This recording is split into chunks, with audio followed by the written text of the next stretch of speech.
Hi everyone, in this video we will discuss how to detect a cycle in a linked list. So we are given the head of a singly linked list and we have to find out if the linked list has a cycle in it. If there is a cycle present, return true, otherwise return false. So let's take an example. We are given this linked list. A is the head of the linked list and we have to find out if there is a cycle.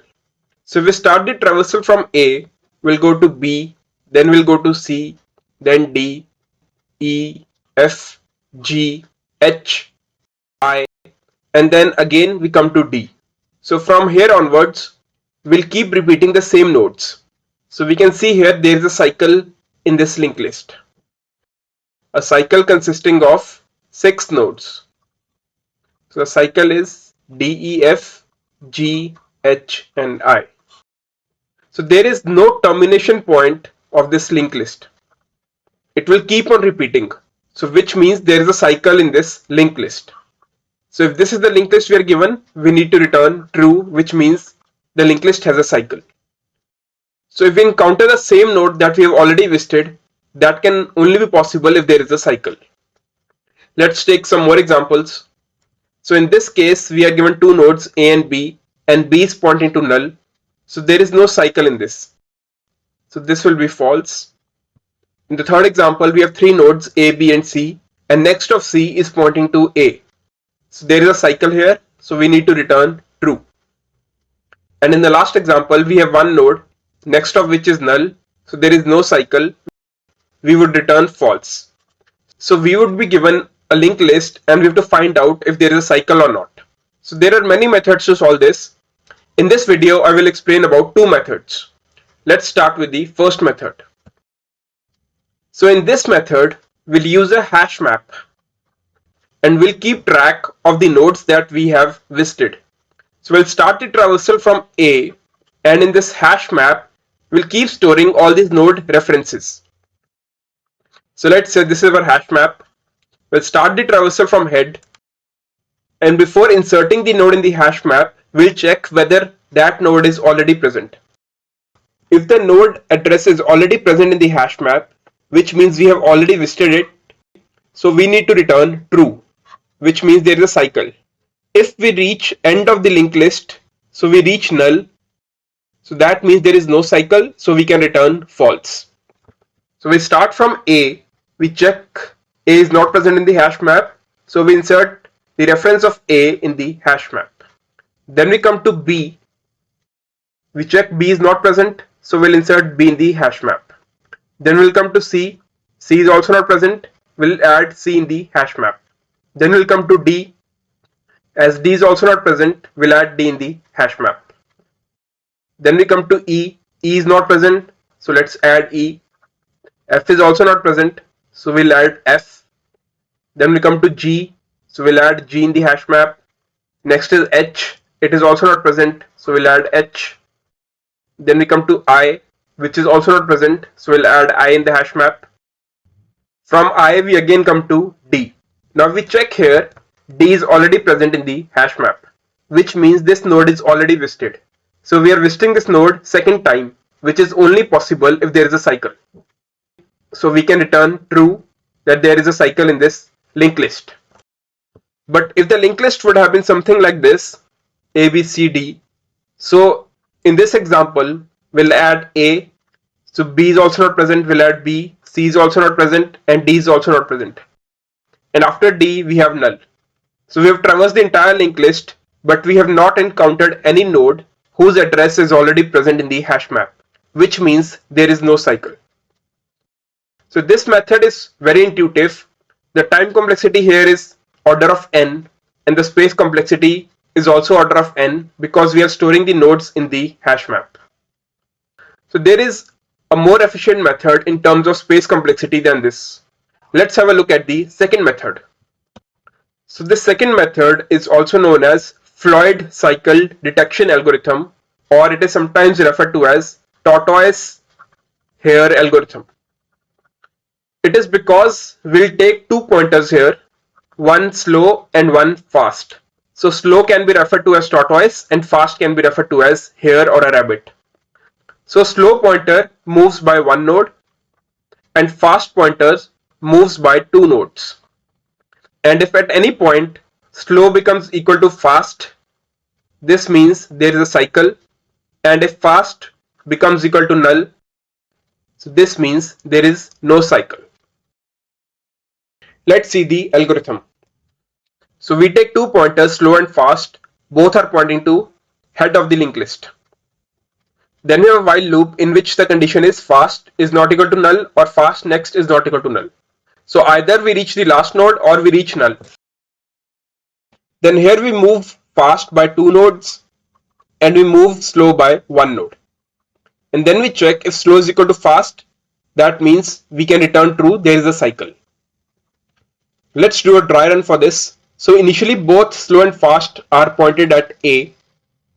We check this while condition. So fast is at A, so fast is not equal to null and fast next is also not equal to null.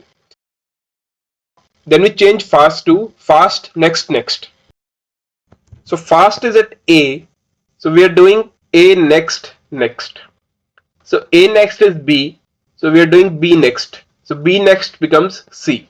So we are jumping fast by two nodes. So fast will come at C. And in the next step, we are doing slow equal to slow next. So slow is moving by one node.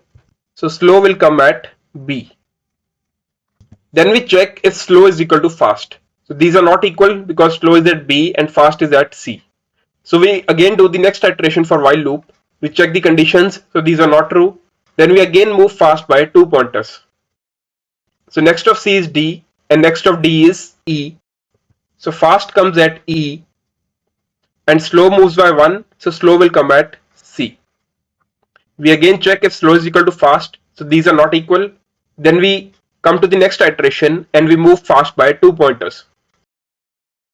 So two nodes ahead of E is G, so fast will come at G. And slow will move by one node, so slow will come at D. We'll check if slow is equal to fast, so these are not equal. We come to the next iteration and now we move fast by two nodes. So two nodes ahead of G is I, so fast comes at I, and one node ahead of D is at E, so slow comes at E. Now we check if slow is equal to fast, so these are not equal. So in the next iteration we need to move I by two nodes. So next of I is D and next of D is E, so fast will come at E. And we need to move slow by one node, so one node ahead of E is F, so slow will come at F. We check if slow is equal to fast, so these are not equal. Now in the next iteration we move fast by two pointers. So two nodes ahead of E is G, so fast comes at G. And now we move slow by one node. So one node ahead of F is G, so now slow is also at G. Now we check if slow is equal to fast. So both slow and fast are at G, which means we need to return true. So there is a cycle in this linked list. If we take an example when there is no cycle, so let's say the list is like this. So in this example, both slow and fast will be at A, then slow will come to B, fast will come to C. In the next step, fast will become null because it is moving by two nodes. So next of D is null, so fast will be null and slow will come at C. In the next iteration, we check if fast is equal to null. So fast is null, so this while loop breaks and we return false. So there is no cycle. If there is no cycle, we'll reach the endpoint. So the while loop will terminate and will return false. So this is the Floyd cycle detection algorithm or the tortoise hare algorithm. Here the time complexity is order of n and the space complexity is order of 1. So we have seen the algorithm that we can take two pointers. If they meet at some point, then there is a cycle. But there are some important questions that we need to understand about this algorithm. First is, how can we prove that they will meet at some point? So we have taken two pointers, slow and fast. Slow is moving by one and fast is moving by two nodes. Let's say they both have entered this cycle. But how do we know that they will meet at some point? So this is the question that we want to understand. why will they meet in this cycle? So let's take the few cases which can be possible. So let's start with the basic case. This is the case number 1. Let's say fast node is behind one node. So by this I mean, let's say slow is at this pointer and fast is at this location. So fast is behind slow by one node. So we'll take all the cases that are possible. Let's say we start with this case when fast is behind slow by one node. So in the next move, slow will come here because slow is moving by one node, and fast will also come at this node because it is moving by two nodes. So after one move, they will both meet at the same node. So when fast is behind one node, we have proved that they will meet. Now let's take the second case when fast is behind by two nodes. Now the difference between them is two nodes. So in the next step, slow will come here and fast will come here. So now this case is converted into case number 1 because now fast is behind one node of slow. Because we have proved in the case 1 that if fast is behind one node, they will meet. So if fast is behind two nodes, they will again meet after two moves. Because in the first move, fast will come one node behind slow. Then it converts to case number 1. So they will also meet if fast is behind by two nodes. Let's say fast is behind by three nodes. So now the difference between fast and slow is three nodes. In the next step, slow will come at this location and fast will come at this node. Now this case has been converted into case number 2 because now the difference is of two nodes, and we have proved in case number 2 that they will meet after two moves.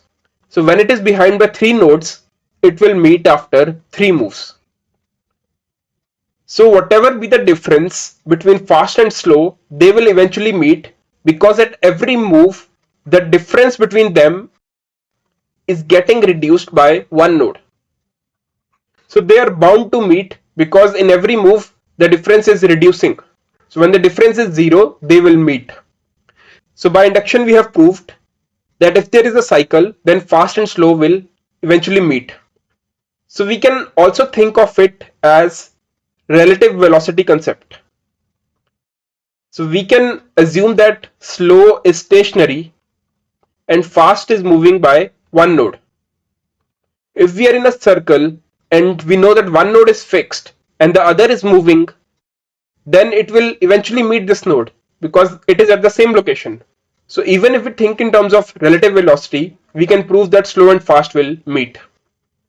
So now we have proved that they will eventually meet if there is a cycle in the linked list.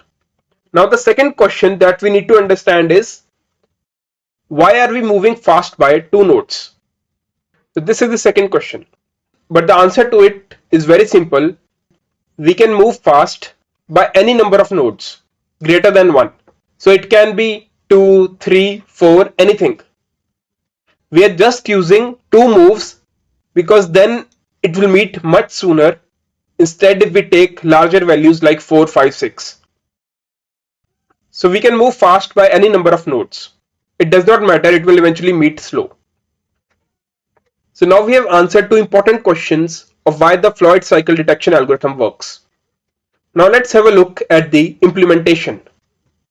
All the source code that I'm showing is available in my GitHub repository, link of which is present here as well as in the description.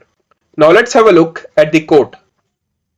In the main function, I've created this list starting from A till I, and at the end I join the link from I to D, so I'm creating the cycle in this linked list. Then I've called these two functions hasCycle1 and hasCycle2. So these are the two methods that I've explained. So I'll be passing this head pointer to both these functions, and then I will be printing the result in the main function. Let's check this hasCycle1. In this hasCycle1 function, I create an unordered set in which I take list node. I iterate through the list, and at each point I check whether this node is already present in the unordered set. If the entry is already present in the unordered set, I return true. Otherwise, I insert this entry and I move to the next node.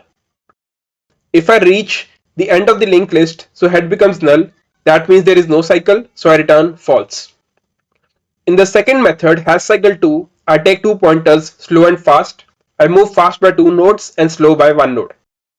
If at any point slow and fast becomes equal, which means there is a cycle, so I return true. If the fast becomes equal to null, I return false, which means there is no cycle. So I print the result in the main function,